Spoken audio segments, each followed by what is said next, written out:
ओम श्री गणेशाय नमः। ओम श्री परमात्मने नमः। श्री रामांक।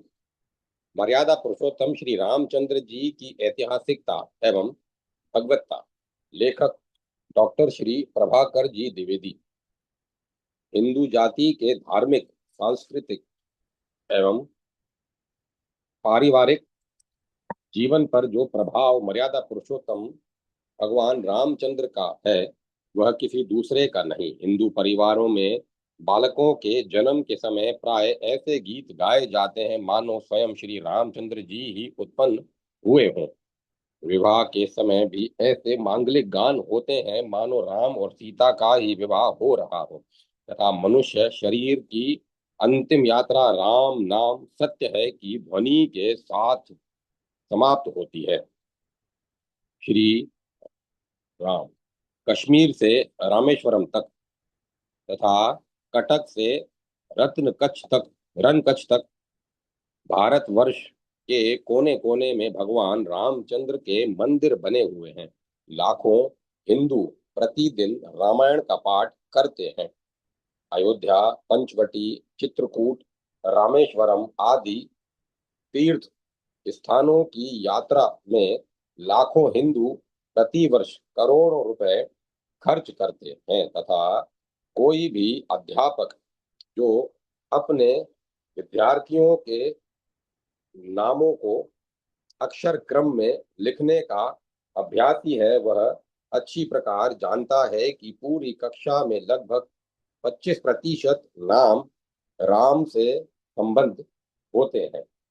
जो राम हिंदू जाति के जीवन के रग रग में इस प्रकार रम रहा है, वह कभी था कि नहीं था, वह ऐतिहासिक है या काल्पनिक, इस प्रकार के प्रश्न भी हमारे देश के मनीषियों के मन में उत्पन्न होने लगे हैं। क्या यह एक महान आश्चर्य की बात नहीं है? इस महान आश्चर्य का कारण क्या है? इसका कारण है पाश्चात्य संस्कृति एवं वैज्ञानिक आविष्कारों की चकाचौंध के कारण उत्पन्न होने वाला हमारा मति भ्रम। मेरा विश्वास है कि मुस्लिम शासकों की तलवार 800 वर्षों में हिंदू संस्कृति को जो हानि नहीं पहुंचा पाई, वह पाश्चात्य संस्कृति की चकाचौंध ने 200 वर्षों में कर डाली। क्योंकि तलवार की चोट गर्दन पर पड़ी थी, बुद्धि पर नहीं। इधर पाश्चात्य संस्कृति की चोट बुद्धि पर पड़ी है, गर्दन पर नहीं। वायु के वेग से दौड़ने वाली रेलगाड़ियां, समुद्र के गर्भ से अटखेलियां करने वाली पनडुब्बियां, आकाश में उड़ने वाले विमानों तथा विज्ञान के नित्य नूतन नए अनेक आविष्कारों से प्रभावित होकर हमने यह समझना प्रारंभ कर दिया कि जिन लोगों ने ये आविष्कार किए हैं, उनकी बुद्धि हमारी बुद्धि से, उनका खान पान हमारे खान पान से, उनकी वेशभूषा हमारी वेशभूषा से तथा उनका धर्म हमारे धर्म से अच्छा है। कुशल यह हुई कि विगत शताब्दी के में स्वामी दयानंद सरस्वती, श्री रामकृष्ण परमहंस, स्वामी विवेकानंद, स्वामी राम तीर्थ, लोकमान्य तिलक, महात्मा गांधी तथा महामना पंडित मदन मोहन मालवीय जैसे कुछ महापुरुषों का आविर्भाव इस देश में हो गया, जिससे उपर्युक्त विचारधारा ने एक नया मोड़ लिया तथा हमारे देश में आंग्ल भाषा एवं विज्ञान के विद्वानों ने भी यह समझना प्रारंभ किया कि हिंदू धर्म एवं संस्कृति वास्तव में महान है। तो प्रश्न यह है कि मर्यादा पुरुषोत्तम श्री रामचंद्र जी ऐतिहासिक पुरुष हैं या नहीं? वे वास्तव में कभी इस देश में उत्पन्न हुए थे या केवल महर्षि वाल्मीकि की प्रखर बुद्धि एवं उत्कट कल्पना शक्ति की उपज है? और यदि वे एक ऐतिहासिक पुरुष थे, तो क्या वे एक असामान्यशील शक्ति, सौंदर्य संपन्न मनुष्य मात्र थे या भगवान के अवतार थे? इन दोनों प्रश्नों का विवेचन क्रमशः किया जाएगा। मर्यादा पुरुषोत्तम श्री रामचंद्र जी की ऐतिहासिकता। किसी महापुरुष की ऐतिहासिकता के प्रमुखतया निम्नलिखित प्रमाण हो सकते हैं। इतिहास अर्थात परंपरागत इतिहास। किसी प्रमाणिक पुस्तक में उनके जीवन वृत्त का वर्णन, तत्कालीन अथवा पूर्ववर्ती पुस्तकों में उसके प्रसंग संबंधी चर्चाएं, उसके द्वारा लिखित पुस्तकों या निर्मित भवन मंदिर सेतु आदि, यदि वह राजा है तो उसके राज्य काल के सिक्के, मर्यादा पुरुषोत्तम श्री रामचंद्र के अस्तित्व एवं जीवन की प्रमुख घटनाओं के संबंध में लोक परंपरा जितनी मुखरित है, हिंदू जाति के प्रत्येक व्यक्ति के जीवा पर राम नाम का जितना आवर्तन होता है, उसकी तुलना संसार के इतिहास में असंभव है। जैसा इस लेख लेख के प्रारंभ में ही कहा जा चुका है, उनके जीवन से संबद्ध स्थानों में प्रति वर्ष मेले लगते हैं। उनके नाम से इस देश तथा प्रदेश में सहस्त्रों मंदिर हैं तथा जन जीवन के प्रत्येक क्षेत्र पर उनके आदर्श का अतुल प्रभाव है। 24 सहस्त्र श्लोकों में ग्रथित आदि कवि महर्षि वाल्मीकि द्वारा रचित रामायण उनके जीवन वृत्त का ही वर्णन करती है। योगीराज श्री अरविंद घोष ने तो यहाँ तक लिखा है कि सृष्टि के प्रारंभ से लेकर आज तक संसार के किसी भी साहित्य में वाल्मीकि रामायण जैसा सर्वांग सुंदर ग्रंथ नहीं लिखा गया। वाल्मीकि रामायण के बाद संस्कृत साहित्य के सभी प्रवृत्ति ग्रंथों में मर्यादा पुरुषोत्तम के संबंध में अनेक प्रसंग आए हैं। स्कंद पुराण आदि अनेक पुराणों में तो श्री रामचंद्र जी की कथा बड़े विस्तार के साथ कही गई है। महाभारत जैसे अत्यंत महत्वपूर्ण महाग्रंथ में भी श्री रामचंद्र के जीवन संबंधी अनेक प्रसंग आए हैं। उदाहरणार्थ, हिमालय के किसी दुर्गम स्थान में जब पवन तनय श्री हनुमान तथा महाबली भीम की भेंट होती है तथा भीम अपनी संपूर्ण शक्ति से भी अत्यंत वृद्ध वानर के रूप में सोए हुए महावीर की पूंछ उठाने में असमर्थ हो जाते हैं, तभी वे हाथ जोड़कर खड़े हो जाते हैं तथा उन्हें प्रणाम करके पूछते हैं, महाराज, आप साधारण वानर नहीं हैं, कृपया मुझे बतलाइए कि आप कौन हैं। यदि कोई गुप्त बात न हो और मेरे सुनने योग्य हो तो कृपया बतलाइए। मैं इस मैं यह शिष्य भाव से पूछता हूँ कि आपकी शरण में आया हूँ और आपकी शरण में आया हूँ। महावीर हनुमान ने उत्तर दिया, मैं केसरी के गर्भ से उत्पन्न पवन तनय हनुमान हूँ।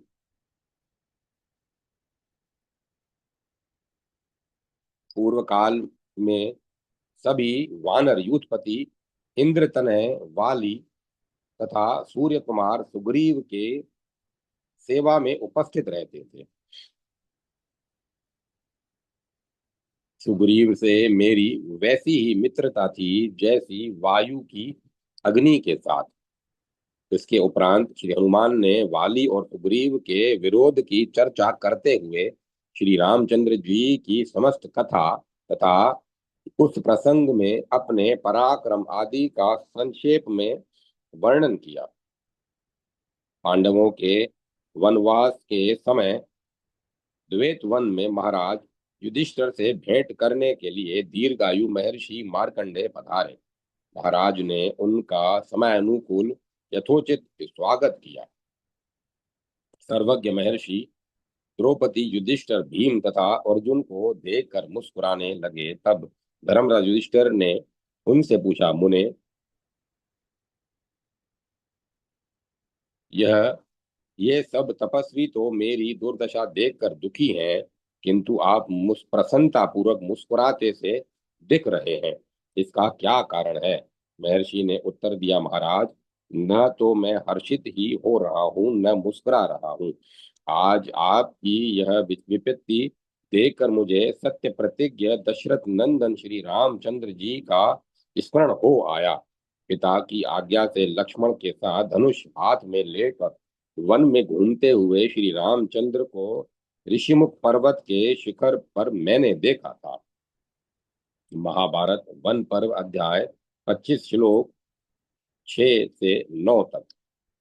महर्षि मार्कंडेय ने मैंने देखा था कहा, यह नहीं कहा कि मैंने महर्षि वाल्मीकि वाल्मीकि विरचित एक उपन्यास पढ़ा था, जिसमें प्रमुख पात्र श्री रामचंद्र जी उसी प्रकार दुखमय जीवन व्यतीत करते हुए दिखाए गए हैं जैसे आप कर रहे हैं।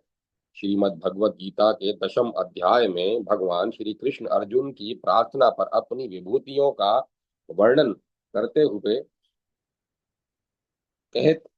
कहते हैं, राम शस्त्र भृता हमहम, मैं शस्त्रधारियों में राम हूँ।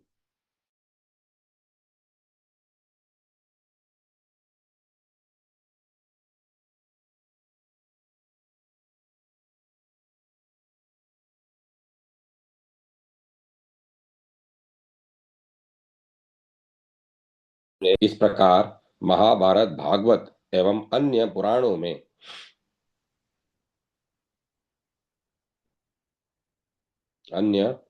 पुराणों में श्री रामचंद्र जी के संबंध में अनेकों प्रसंग संक्षेप या विस्तार से आए हैं। उनके जीवन संबंधी प्रवृत्ति, काव्य, नाटक, चंपू ग्रंथों की चर्चा इस प्रसंग में असंगत है।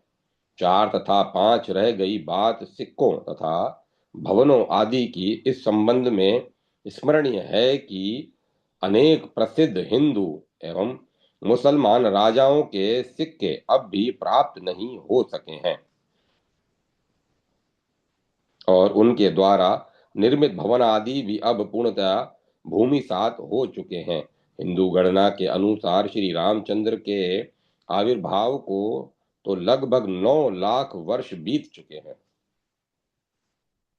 5 सहस्त्र वर्ष कलयुग के, 8 लाख 64 वर्ष द्वापर के तथा कुछ सहस्त्र वर्ष त्रेता के। यदि पाश्चात्य विद्वान इस गणना को नहीं स्वीकार करते तो उसका प्रमुख कारण यह है कि भारतीय इतिहास की किसी भी घटना को ईसा मसीह के जन्म के बहुत पहले स्वीकार करने में उन्हें आंतरिक कलेश का अनुभव होता है। इसमें कोई संदेह नहीं कि महाभारत काल से बहुत पहले की बात होने से श्री रामचंद्र का आविर्भाव काल अत्यंत प्राचीन है। अतः यदि उनके राज्य काल का कोई सिक्का या भवन उपलब्ध न हो तो इस आधार पर उनकी ऐतिहासिकता पर कोई आंच नहीं आ सकती। आश्चर्य की बात है कि मर्यादा पुरुषोत्तम श्री रामचंद्र द्वारा निर्मित श्री रामेश्वरम के सेतु का कुछ अंश अब भी वर्तमान है, जो शिलाखंडों का समूह मात्र है तथा जिसका दर्शन 2 बार तो मैं भी कर चुका हूँ। इस सेतु पर छोटे छोटे खंभे बनाकर रेलवे लाइन बिछा दी गई है। इस पर पंबन तथा मंडपम स्टेशनों के बीच ट्रेनें चलती हैं और इस प्रकार भारत और रामेश्वरम द्वीप को संबद्ध करती हैं। यह दूरी इस समय लगभग 3 मील की होगी। यदि रामेश्वरम द्वीप तथा लंका के बीच का सेतु नहीं दिख पड़ता तो इसका कारण ये सभी लोग सुगमता पूर्वक समझ सकते हैं, क्यों जिन्होंने धनुषकोटि में समुद्र को अपनी उताल तरंगों के साथ गरजते हुए देखा है। प्रश्न यह होता है कि उपर्युक्त प्रचुर प्रमाणों के रहते हुए कुछ आधुनिक विद्वान श्री रामचंद्र की ऐतिहासिकता में संदेह क्यों करते हैं। इसका कारण इसके अतिरिक्त और कुछ नहीं दिखता कि मर्यादा पुरुषोत्तम श्री रामचंद्र के जीवन संबंधी कुछ घटनाएं असामान्य प्रतीत होती हैं। अतः इस बात पर विचार कर लेना आवश्यक है कि उनके जीवन की कौन सी घटनाएं असामान्य हैं। क्या पिता की आज्ञा से राज्य का लाभ छोड़कर 14 वर्ष तक दंडकारण्य का निवास स्वीकार कर लेना उनमें से एक है। जिस देश के इतिहास में परशुराम ने अपने पिता की आज्ञा से माता का शिरच्छेद कर दिया, जिस देश के इतिहास में पुरु ने अपने पिता ययाति को अपनी युवावस्था दे दी, जिस देश के इतिहास में भीष्म पितामह ने पिता की आज्ञा से नहीं वरन उनकी इच्छा मात्र का अनुसंधान कर राज्य का ही त्याग किया, नहीं त्याग ताज नहीं किया वरन आजीवन ब्रह्मचर्य पालन की प्रतिज्ञा कर भीष्म की उपाधि प्राप्त की, उस देश के इतिहास में पिता की आज्ञा से 14 वर्ष तक अरण्यवास स्वीकार करना कोई असामान्य बात नहीं प्रतीत होती। तो क्या अहिल्या का उद्धार असामान्य बात है?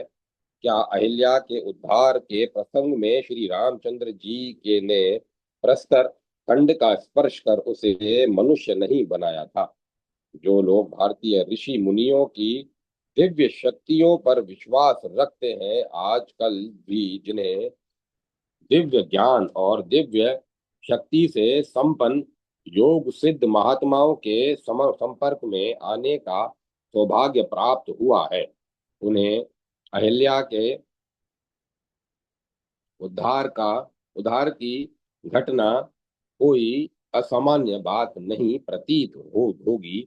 इस संबंध में जो कुछ असामान्य बात है वह है गौतम ऋषि के शाप की। जिस प्रकार ऋषियों के शाप देने की शक्ति थी, उसी प्रकार शाप से उद्धार का समय एवं परिस्थिति निश्चित करने की भी शक्ति थी। महर्षि गौतम ने अहिल्या के लिए शाप से उद्धार का समय निश्चित किया था। जब दशरथ नंदन दुर्दश रामचंद्र इस घोर वन में आएंगे, तब तुम पवित्र अर्थात इस शाप से मुक्त होगी। महाभारत के अनुसार महर्षि अगस्त्य के ने महाराज नहुष के सर्प योनि से उद्धार का समय निश्चित किया था। द्वापर में युधिष्ठिर ने से साक्षात्कार होने पर अतः युधिष्ठिर से साक्षात्कार होने पर नहुष को सर्प योनि से मोक्ष प्राप्त हो गया। अतः अहिल्या उद्धार के संबंध में जो कुछ असामान्यता है वह गौतम के शाप एवं उद्धार की शक्ति में है। यदि वे चाहते तो उद्धार के लिए किसी निश्चित संवत्सर के निश्चित तिथि का सूर्य उदय या सूर्यास्त का समय निश्चित कर देते तथा वह समय उपस्थित होते ही अहिल्या का उद्धार हो जाता। अतः भगवान रामचंद्र की भगवत्ता तथा पतित पावनता पर लेश मात्र भी संदेह न करते हुए अहिल्या के उद्धार का कारण महर्षि गौतम के शापोद्धार प्रणाली के निर्धारण को मान्यता मानता हूँ। अतः यह कोई ऐसी असामान्य बात नहीं है जिसके कारण श्री रामचंद्र की ऐतिहासिकता पर संदेह उत्पन्न हो। मेरी समझ में श्री रामचंद्र जी के जीवन व्रत से संबंध वास्तव में असम असामान्य अर्थात असंभाव्य बात श्री हनुमान से उनकी भेंट की घटना से प्रारंभ होती है। श्री हनुमान ने श्री रामचंद्र तथा लक्ष्मण का परिचय पूछते हुए तथा अंततः अपना परिचय देते हुए जो बातें कही, उन्हें सुनकर राम ने उनका कुछ भी उत्तर न देते हुए धीरे से लक्ष्मण से कहा, लक्ष्मण, ये कपिराज महात्मा सुग्रीव के मंत्री हैं। तुम इनके साथ स्नेह युक्त एवं मधुर वाक्यों में वार्तालाप करो। जिसने ऋग्वेद यजुर्वेद और सामवेद का अध्ययन नहीं किया हो वह इस प्रकार की बात नहीं कर सकता। इन्होंने संपूर्ण व्याकरण शास्त्र का विधिवत अध्ययन किया है, क्योंकि बहुत बात करते हुए भी इन्होंने एक भी अशुद्ध शब्द का उच्चारण नहीं किया। फिर सुग्रीव से, वाली से, तारा से तथा आगे चलकर अंगद, जामवन तथा नल नील आदि से श्री रामचंद्र तथा लक्ष्मण की अपनी मातृभाषा अर्थात संस्कृत भाषा में वार्तालाप होते रहने के प्रसंग बारंबार आए हैं। यह प्रश्न प्रश्न यह उत्पन्न होता है कि पुच्छधारी वानरों के लिए वेदों एवं व्याकरण का अध्ययन एवं व्याकरण आदि शास्त्रों का विशद ज्ञान क्या असंभाव्य नहीं है? यही तो गृध्र राज जटायु के संबंध में भी कही जा सकती है। वह एक और तो महर्षि वाल्मीकि ने उपयुक्त वानरों को पुच्छों की भी बारंबार चर्चा की है, और दूसरी ओर वाली का चारों समुद्रों पर संध्या करने तथा सुग्रीव के वैदिक मंत्रों से राज्याभिषेक आदि का भी वर्णन किया है। आजकल के बंदर तो संस्कृत क्या, शुद्ध या अशुद्ध हिंदी या मराठी या तमिल भी नहीं बोलते, अतः उस समय के बंदरों का शुद्ध संस्कृत में वार्तालाप करना असंभव सा प्रतीत होता है।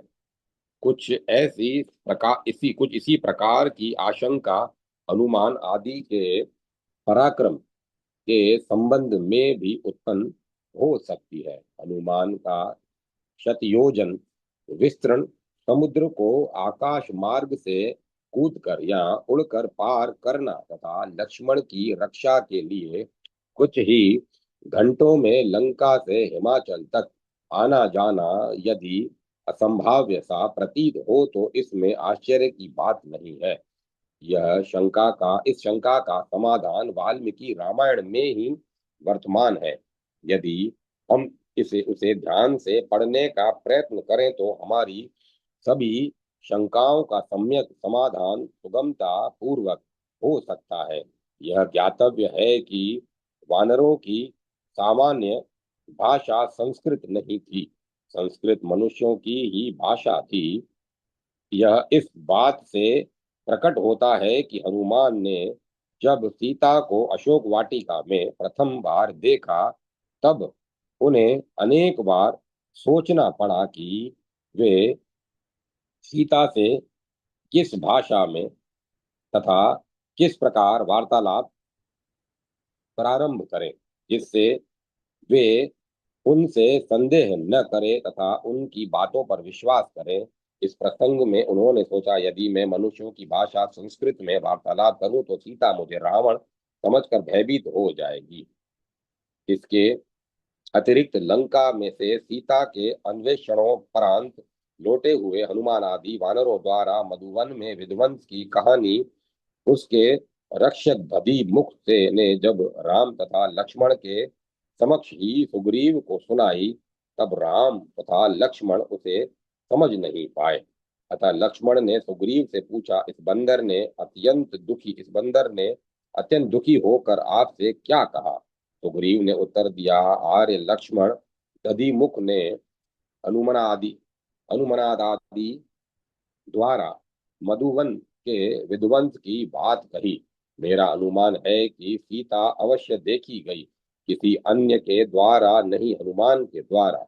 इस प्रसंग से यह प्रतीत होता है कि सुग्रीव तथा दधिमुख या का वार्तालाप वानरी भाषा में हुआ, जिसे राम और लक्ष्मण समझ नहीं पाए, किंतु सुग्रीव और लक्ष्मण के वार्तालाप की भाषा संस्कृत थी।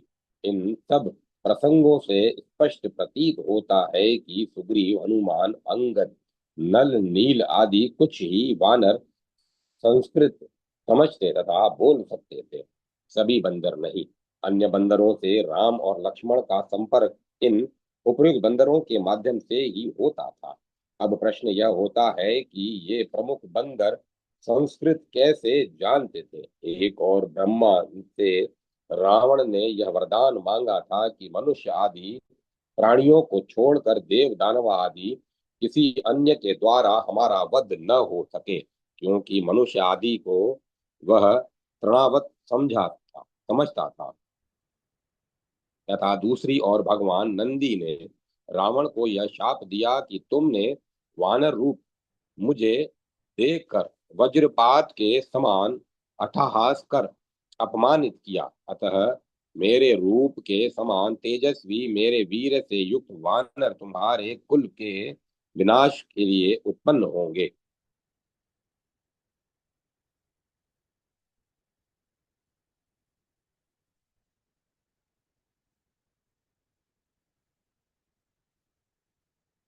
नख एवं दृष्टा रूप आयुध वाले, मन के समान गतिमान, युद्धोन्मत्त, बलवान तथा गतिमान पर्वत के समान आकार वाले ये वानर पुत्रों एवं मंत्रियों सहित तुम्हारे प्रबल दर्प को नष्ट करेंगे।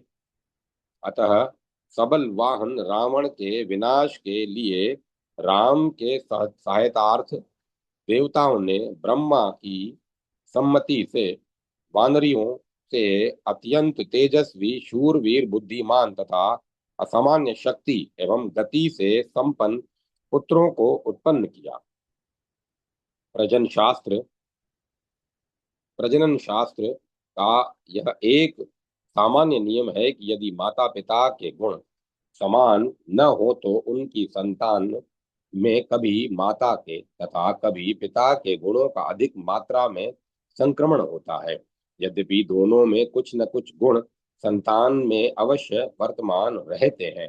15-20 वर्ष पूर्व समाचार पत्रों में यह समाचार प्रकाशित हुआ था कि किसी रूसी वैज्ञानिक ने आलू तथा टमाटर के संयोग से एक ऐसा नया पौधा उत्पन्न किया है जिसमें नीचे आलू तथा ऊपर टमाटर फलता है। अतः उपर्युक्त विधि से उत्पन्न वानरों को मातृ पक्ष से वानरी आकृति एवं वानरी भाषा प्राप्त था हुई था तथा पितृपक्ष से देवताओं जैसे अद्भुत तेज तथा पराक्रम के साथ साथ संस्कृत भाषा एवं कुछ शास्त्रों का ज्ञान प्राप्त हुआ था। इसी प्रकार जटायु के संस्कृत भाषा एवं ज्योतिष संबंधी ज्ञान की व्याख्या भी हो जाती है। अतः उपर्युक्त वानरों के अद्भुत पराक्रम एवं संस्कृत ज्ञान की संतोषजनक व्याख्या उपर्युक्त सिद्धांत के आधार पर हो जाने के कारण तथा श्री रामचंद्र जी की ऐतिहासिकता के संबंध में ऊपर दिए गए अनेक प्रमाणों के कारण उनमें ऐतिहासिक अस्तित्व की बात असंदिग्ध रूप से सिद्ध हो जाती है। मर्यादा पुरुषोत्तम श्री रामचंद्र जी की भगवत्ता। अब इस प्रश्न पर विचार किया जाएगा कि मर्यादा पुरुषोत्तम श्री रामचंद्र जी एक असामान्य शील, शक्ति, सौंदर्य से संपन्न पुरुष मात्र थे या भगवान के अवतार थे। संसार की नियमबद्धता, उसकी विचित्र रचना तथा उपकार्य उपकार्य उपकार भाव देखकर शंकराचार्य आदि प्राच्य तथा प्लोटो, अरस्तु, देवक्राते, देकार्ते, लाक, बर्कले आदि प्रमुख पाश्चात्य दार्शनिकों ने ईश्वर की सत्ता स्वीकार की है। यद्यपि 19वीं शताब्दी का विज्ञान प्रमुखतया जड़वादी था।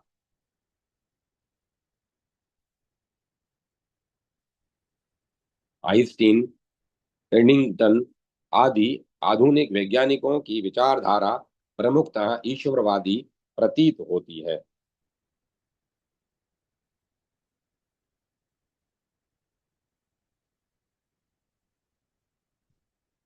ईश्वर के प्रमुख कार्य हैं सृष्टि एवं प्रलय की व्यवस्था करना तथा नैतिक नियमानुसार संसार का संचालन करना।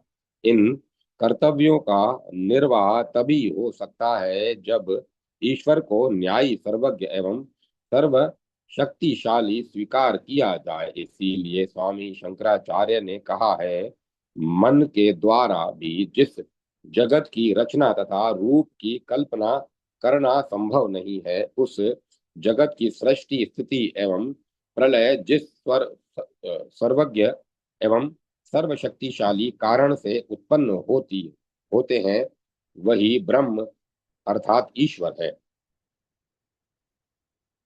अतः यदि ईश्वर सर्वज्ञ एवं सर्वशक्तिशाली है तो वह यदि उचित एवं आवश्यक समझते तो किसी भी रूप में प्रकट हो सकता है, अर्थात अवतार ले सकता है।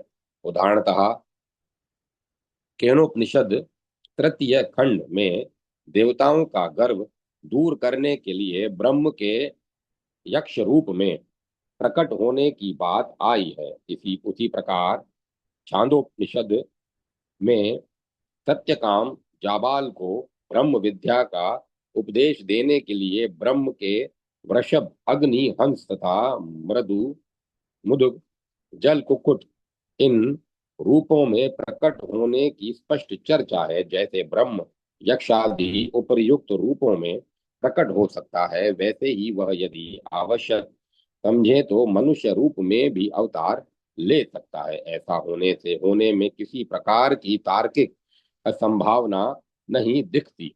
यद्यपि पौरसत्य तथा पाश्चात्य अनेक धुरंधर दार्शनिकों ने तर्क के आधार पर ईश्वर का अस्तित्व सिद्ध करने का प्रयत्न किया है, अनेक वर्षों तक दर्शन शास्त्र का अध्ययन एवं अध्यापन करते रहने के उपरांत मेरा व्यक्तिगत विश्वास यही है कि यद्यपि तर्क अनेक अंशों तक ईश्वर सिद्धि में सहायक होता है, तर्क शुद्ध तर्क के आधार पर ईश्वर का अस्तित्व असंदिग्ध रूप से सिद्ध नहीं किया जा सकता।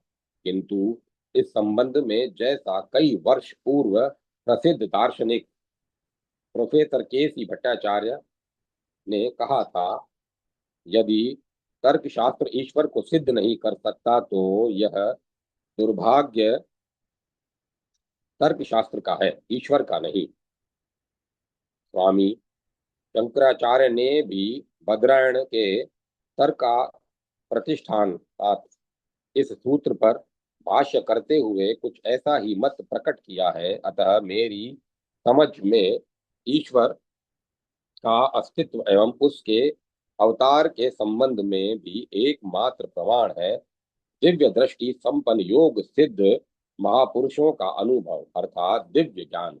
अतः प्रश्न यह है कि क्या वाल्मीकि रामायण के अनुसार श्री रामचंद्र की भगवत्ता के में पर्याप्त प्रमाण उपलब्ध होते हैं।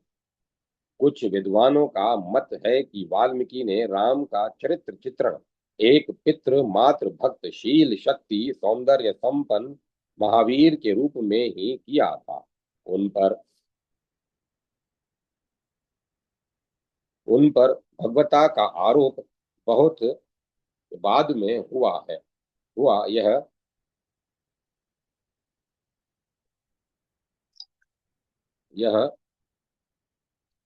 सत्य है कि महर्षि वाल्मीकि ने राम के कथा प्रवाह में गोस्वामी तुलसीदास के समान पदे पदे उनके ईश्वरत्व का स्मरण दिलाते रहने का प्रयास नहीं किया है। अतः कथा प्रवाह की दृष्टि से वाल्मीकि का वर्णन गोस्वामी तुलसीदास के वर्णन से कुछ प्रसंगों को छोड़कर अधिक आकर्षक प्रतीत होता है।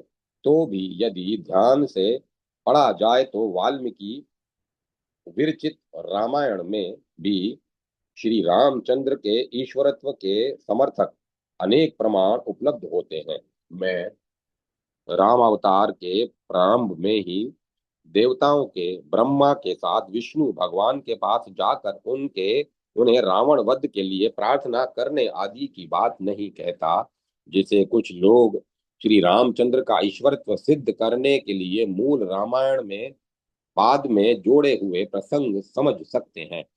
मैं कुछ ऐसे प्रमाणों की चर्चा करना चाहता हूं जो वाल्मीकि की लेखनी से उसी प्रकार छलक पड़े हैं।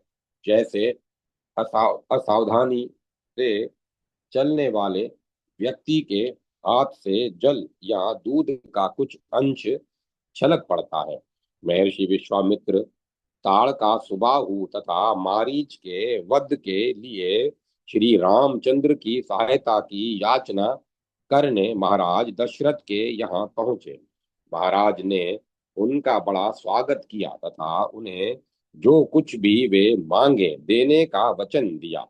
किंतु जब उन्हें पता चला कि महर्षि दुर्दांत राक्षसों के वध के लिए श्री रामचंद्र को ले जाना चाहते हैं, तब उनके होश उड़ गए।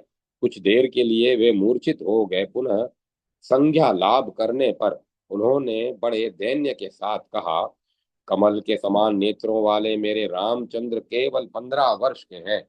वे राक्षसों के साथ युद्ध करने के योग्य नहीं है। किंतु महर्षि विश्वामित्र ने बल देकर कहा, सुबाहु एवं मारीच को रामचंद्र के अतिरिक्त संसार में कोई भी दूसरा व्यक्ति नहीं मान सकता। सत्य पराक्रम महात्मा राम की महिमा को मैं जानता हूँ। महातेजस्वी वशिष्ठ जानते हैं, तथा ये जो लोग तपस्या में निरत हैं वे भी जानते हैं। महर्षि विश्वामित्र के इस कथन से ध्वनित होता है कि श्री रामचंद्र स्वभावतः दिव्य शक्ति संपन्न अर्थात परमात्मा के अवतार थे। जटायु श्री रामचंद्र से केवल इतना ही कह पाया कि जिस सीता को आप औषधि के समान खोज रहे हैं उसे, तथा मेरे प्राणों को लेकर रावण दक्षिण दिशा की ओर चला गया तथा उसके प्राण पखेरु उड़ गए। श्री रामचंद्र बड़े दुखी हुए। उन्होंने लक्ष्मण की सहायता से जटायु का पितृवत दाह संस्कार किया, उसे जलांजलि प्रदान की तथा कहा, जो गति यज्ञशील मनुष्य की होती है, जो गति आजीवन अग्नि में हवन करने वालों की होती है, युद्ध भूमि में पीठ न दिखाने वालों को जो गति प्राप्त होती है, तथा भूमि दान करने वाले को जिन सर्वश्रेष्ठ लोकों की प्राप्ति होती है, मेरी आज्ञा से आप उन लोकों को प्राप्त करें। प्रश्न यह होता है कि यज्ञशील मनुष्यों को, हवनशील मनुष्यों को, शूरवीरों को तथा भूमि दान करने वालों को एक ही प्रकार की गति प्राप्त होती है या भिन्न भिन्न प्रकार की।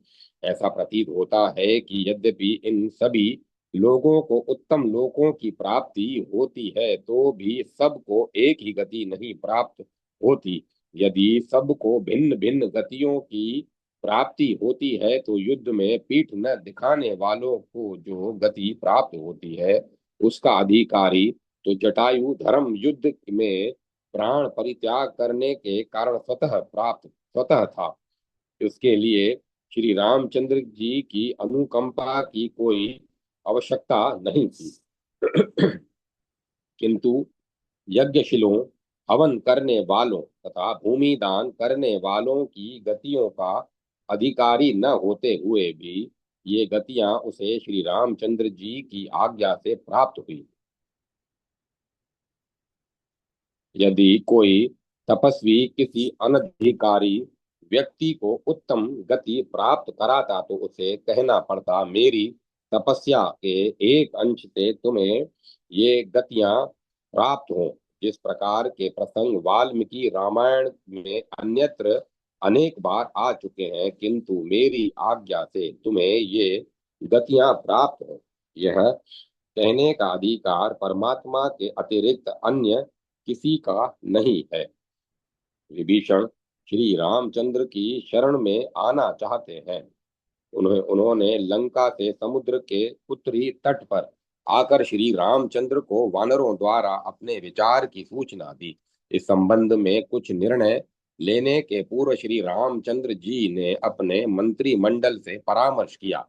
एक हनुमान को छोड़कर लक्ष्मण, सुग्रीव, जाम्बन, अंगद आदि सब ने यही मत प्रकट किया कि विभीषण शत्रु का भाई है। इस पर विश्वास करना बुद्धिमता की बात नहीं होगी। यह धोखा देकर हम सबको मार डालने का प्रयत्न करेगा। किंतु श्री रामचंद्र जी को हनुमान की बात ही उचित प्रतीत हुई। उन्होंने यह भी कहा कि मैं शरणागत परित्याग कभी भी नहीं कर सकता, यह मेरी प्रतिज्ञा है।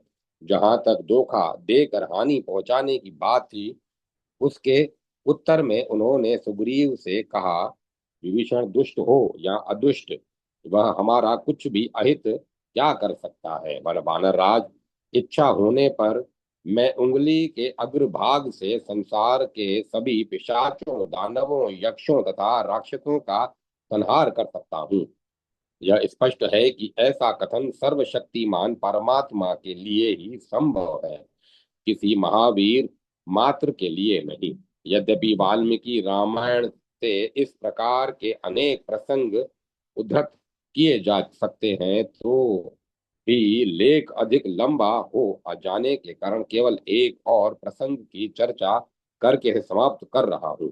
मेघनाथ की मृत्यु उपरांत रावण ने राम तथा लक्ष्मण से युद्ध करने के लिए महती सेना भेजी।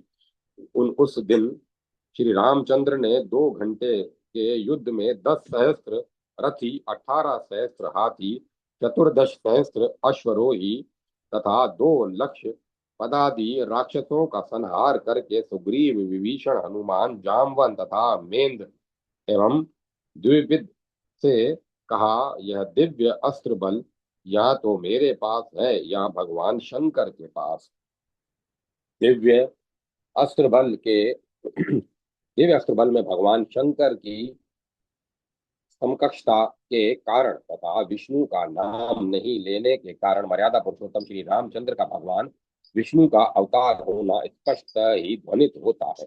उपर्युक्त तथा अन्य अनेक प्रसंगों से जिनकी चर्चा विस्तार से नहीं की जा सकी, यह स्पष्ट सिद्ध होता है कि महर्षि वाल्मीकि के अनुसार ही मर्यादा पुरुषोत्तम भगवान रामचंद्र विष्णु भगवान के अवतार थे।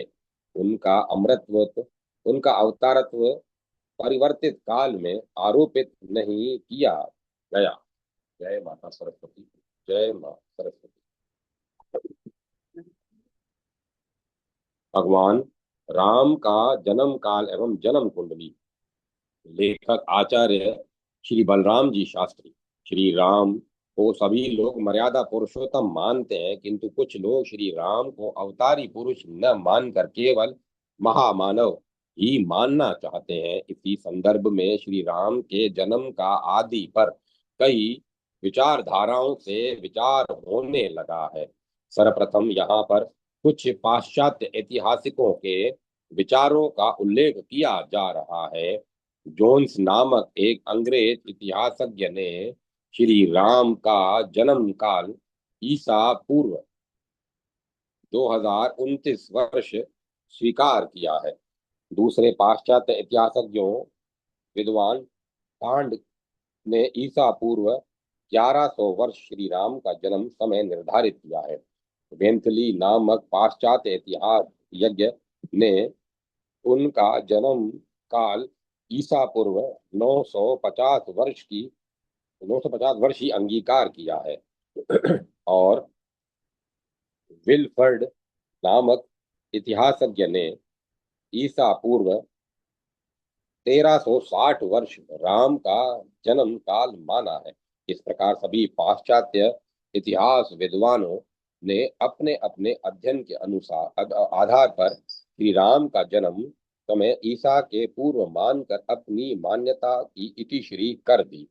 मर्यादा पुरुषोत्तम श्री राम के जन्म काल के विषय में भारतीय इतिहासज्ञों के विचार भी मतभेद से परिपूर्ण है। मतभेद होना स्वाभाविक और अनिवार्य भी है। त्रेता युग की बात को वर्ष गणना में आबद्ध करना सरल नहीं है। श्री राम के जन्म काल के निर्णय के लिए भारतीय ज्योतिषी गणना ही सर्वथा मान्य हो सकती है। संत तुलसीदास ने ज्योतिषी की आधारशिला को संदेहास्पद स्थिति में रख दिया। उनका कहना है, योग लगन ग्रह बार तिथि सकल भय अनुकूल, चर अरु अचर हर्ष जुत राम जन्म सुख मूल, नौमी तिथि मधु मास पुनीता, सुकल पक्ष अभिजीत हरि प्रीता।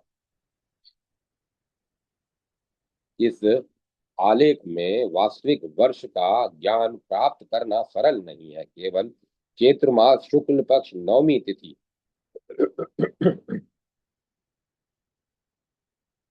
और अभिजीत नक्षत्र के संकेत से वर्ष का वास्तविक ज्ञान कठिन है।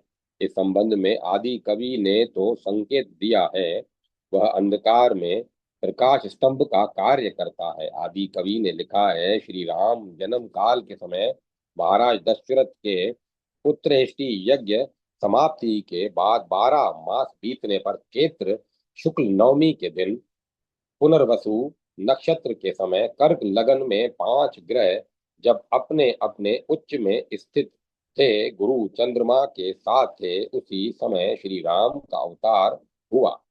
वाल्मीकि ने अपनी रामायण में 5 ग्रहों को उच्च का और गुरु एवं चंद्रमा को एक साथ बतलाकर ज्योतिष के ज्ञाताओं के लिए मार्ग प्रकाश में बना दिया। संत कवि तुलसीदास जी ने अन्य प्रमाणों के आधार पर अभिजीत नक्षत्र का उल्लेख किया है। अब प्रश्न यह होता है कि उस समय कौन से 5 ग्रह उच्च के थे। इस संबंध में कई प्रमाणों के आधार पर यही अवगत होता है कि रवि, ओम, गुरु, शुक्र और शनि उच्च के थे, अर्थात रवि मेष के थे, मंगल मकर के, गुरु कर्क राशिस्थ थे, शुक्र मीन के और शनि तुला के थे। भारतीय विचारधारा के आधार श्री राम के जन्म काल निर्णय में भारतीय विचारधारा के लिए वाल्मीकि रामायण के ये 2 श्लोक 2 प्रकाश स्तंभ हैं। भारतीय गणितज्ञ और फलितज्ञ यह मानते हैं कि स्थूल रीति से एक राशि पर सप्तऋषि गण लगभग 2 सहस्त्र वर्ष लगभग 2 सहस्त्र वर्ष, वरुण 14 वर्ष और शनि लगभग 2.5 वर्ष तक रहता है। इसी प्रकार सूर्य एक राशि पर 1 मास और गुरु एक राशि पर प्राय 1 वर्ष रहते हैं। सूर्य गुरु शनि के विचार से पांचों उच्चतम वर्षों उच्चस्थ ग्रहों की गणना करने में सरलता हो जाती है और इस हिसाब से श्री रामचंद्र जी का जन्म काल आज से 1,85,58,071 वर्ष पूर्व हुआ था। श्री राम जन्मांग जन्मांग में 5 ग्रहों की उच्चता तो वाल्मीकि के वचनों से प्रमाणित हो जाती है, किंतु बुध और राहु तथा केतु की स्थिति में मतभेद है। बहुत से विद्वान बुध को एकादश भाव में, राहु को तृतीय भाव में और केतु को नवम भाव में मानते हैं। 5 उच्चस्थ ग्रहों का प्रभाव राजा श्री राम और राम राज्य की तुलना अन्य किसी राजा और किसी राज्य से नहीं की जा सकती। न तो श्री राम जैसा राजा होगा, न राम राज्य जैसा सुखदायी राज्य। पुराणों के उल्लेख से अवगत होता है कि श्री राम ने राजा बनने पर 11,000 वर्षों तक राज्य किया। यह सब 5 उच्चस्थ ग्रहों का प्रभाव था। यद्यपि मर्यादा पुरुषोत्तम श्री राम की विशेषता 5 उच्चस्थ ग्रहों से नहीं थी, ग्रह तो उन्हीं के प्रभाव से प्रभावित थे। तथापि लौकिक विचारधारा से उन 5 उच्चस्थ ग्रहों ने भी अपना प्रभाव दिखलाया। मंगल भी उच्चस्थ थे। मंगल शुभद ग्रह नहीं है, अतः मंगल ने मर्यादा पालक श्री राम के जीवन में स्त्री विषयक कष्ट दिया। पुनर्वसु के चतुर्थ चरण में राम अवतरित हुए और पुनर्वसु के चौथे चरण के कारण गुरु की दशा 4 वर्ष शेष रही। गुरु के बाद भी शनि देव की महादशा प्रारंभ होती है, जो 19 वर्ष तक चलती है। बुद्ध की महादशा में मर्यादा पालक श्री राम को वन में जाना पड़ा था और पुराणों के उल्लेखानुसार, मानस के अनुसार नहीं। बुद्ध की महादशा में 41 वर्ष की अवस्था में वन यात्रा समाप्त हुई थी। इस प्रकार भगवान श्री राम की कुंडली के अनुसार उनके आविर्भाव काल का संक्षेप में विचार किया गया। जय माता सरस्वती। जय माता सरस्वती। एक मनोहर झांकी। दृष्टा एक भक्त। अयोध्यापुरी में महाराज दशरथ का विविध प्रकार के रत्नों से जड़ित बड़ा ही सुंदर और विचित्र रसोई घर है। उसमें स्वर्ण की चौकियों पर अनेकों प्रकार के स्वर्ण के थाल सजाए हुए हैं। उनके उनमें अनेकों प्रकार के मिष्ठान तथा अन्य प्रकार की भोजन सामग्री सजाई हुई है। महाराज दशरथ राजीव लोचन शिशु रूप भगवान राम का सुकोमल हाथ पकड़े वहां पधारते हैं और एक सुंदर आसन पर बैठ जाते हैं। महाराज स्वयं अपने हाथ से ही भगवान को भोजन करा रहे हैं। बड़ी मधुर छवि है भगवान राम की बाल सुलभ चपलता और दशरथ का वात्सल्य प्रेम देखते ही बनता है। अनेकों प्रकार के मीठे फीके और चटपटे पदार्थ अपने हाथ से ही वे श्री राम के मुख में दे रहे हैं। पहले मधुर पदार्थ लड्डू जलेबी बर्फी बादाम का हलवा रसगुल्ला खीर मोहन आदि का ग्रास देते हैं। फिर सुहाल नमकीन पूरी रोटी का और तदंतर भुजिया दाल समोसा कचौड़ी बड़ा पकौड़ी आदि बहुत सी वस्तुओं में से केवल एक एक ग्रास खिला दे रहे हैं। बाहर आंगन में कौवे के वेश में काकभूषुंडी जी और वानर के वेश में हनुमान जी प्रसाद की प्रतीक्षा में ध्यान लगाए बैठे हुए हैं। दोनों में ही दोनों के ही मन में भगवान का प्रसाद पाने की उत्कट लालसा है। दोनों ही भगवान की कृपा की बाट देख रहे हैं। भगवान अपने पिता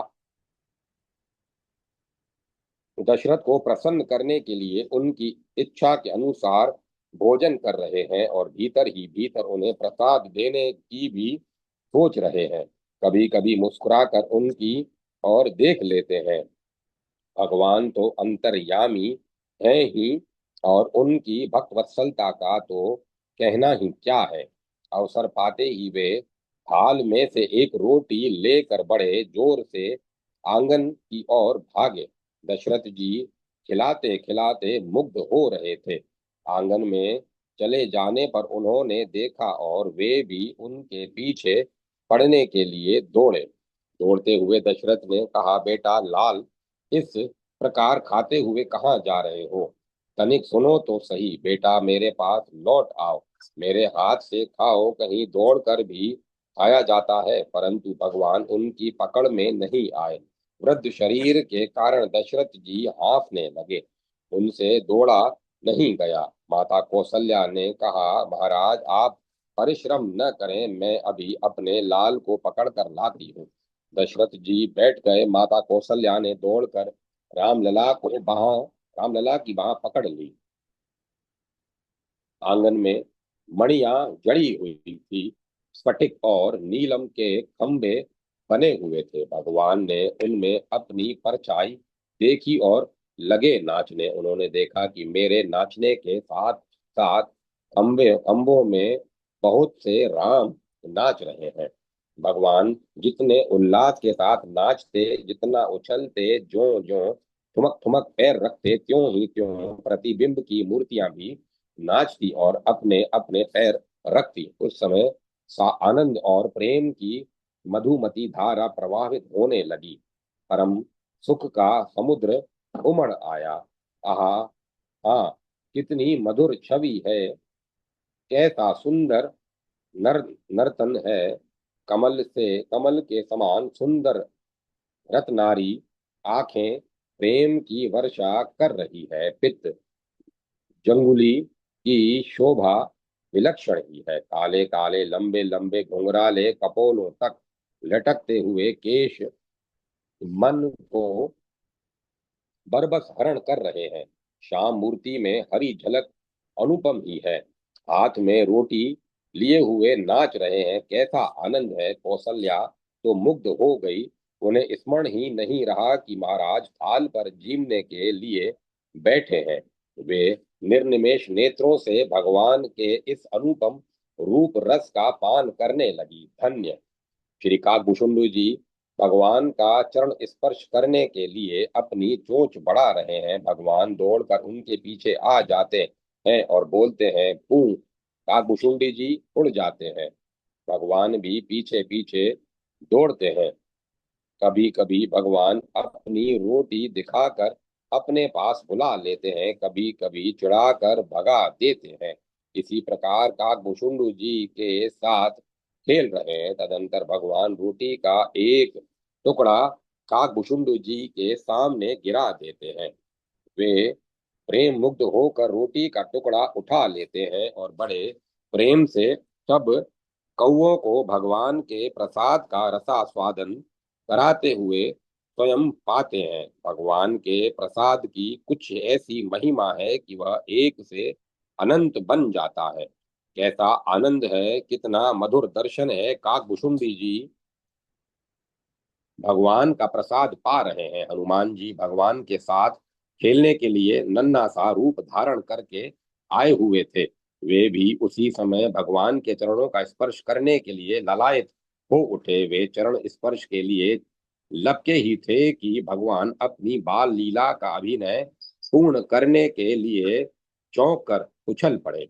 वात्सल्य भाव से माता कौशल्या लाठी लेकर हनुमान जी की ओर दौड़ी। तब तक वे भगवान के प्रसादी रोटी के टुकड़ों को लेकर कूद गए थे। उनके कूद जाने पर भगवान हंसने लगे। हनुमान जी प्रसाद पाने लगे और माता कौशल्या भगवान का हाथ पकड़कर उन्हें महाराज के पास ले चली। उन्होंने भगवान राम की बाह पकड़कर कहा, लल्ला चलो, महाराज थाल पर बैठे हुए तुम्हारी प्रतीक्षा कर रहे हैं। तुम्हें खिलाने के लिए बड़े ही उत्सुक हो रहे हैं। भगवान अपने सखा के साथ धूल में लौटने लगे। उन्होंने मुंह में लगा हुआ खीर का चावल जमीन पर उनके मुंह में लगा हुआ खीर का चावल जमीन पर गिर रहा है। भगवान काकभूषुंडी की ओर देखकर हंस रहे हैं कि वे उड़ते हुए उसे लेना ही चाहते हैं। धन्य है भगवान की भक्त भक्त वत्सलता। थाल पर बैठे हुए महाराज दशरथ भगवान को खिलाने के लिए बहुत ही उत्सुक है। उनका एक एक पल कल्प के समान बीत रहा है। भला भगवान कब तक उनकी प्रतीक्षा की अपेक्षा करते वे अपनी माँ के साथ ठुमक ठुमक दौड़ते हुए उन्हीं के पास जा रहे हैं। महाराज दशरथ के आनंद का क्या कहना। वे बड़े प्रेम से बोले, लल्ला तुम भोजन छोड़कर कहाँ भाग गए। भगवान के मुखारविंद में लगी हुई धूल को वे अपने दुपट्टे से झाड़ रहे हैं और शेष बचा हुआ केर करेली पापड़ आदि चरपरा भोजन कराते जा रहे हैं। अपूर्व आनंद, अनुपम आनंद और अनंत आनंद।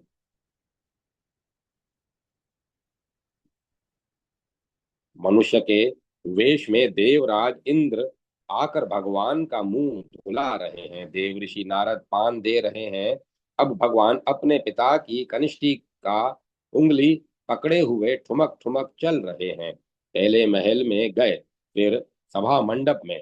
पार्षदों ने जो कि वहां मनुष्य रूप में थे, प्रसाद बांट बांट कर खूब खाया और जिन पात्रों में भगवान ने भोजन किया था, सेवकों ने उनमें से प्रसाद लेकर भक्तों को बांटा और शेष स्वयं पा लिया।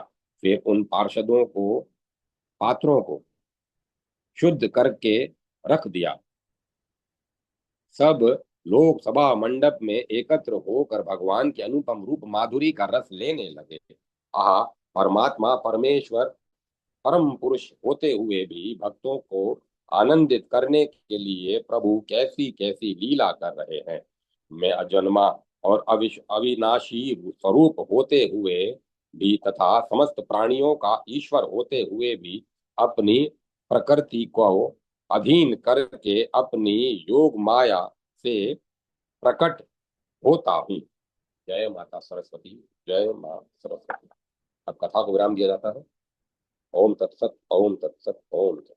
ओम नमः शिवाय, ओम नमो नारायण, ओम नमो भगवते वासुदेवाय। राम लक्ष्मण जानकी जय, देव हनुमान की। ओम ऐं ह्रीं क्लीं चामुंडाय विद्महे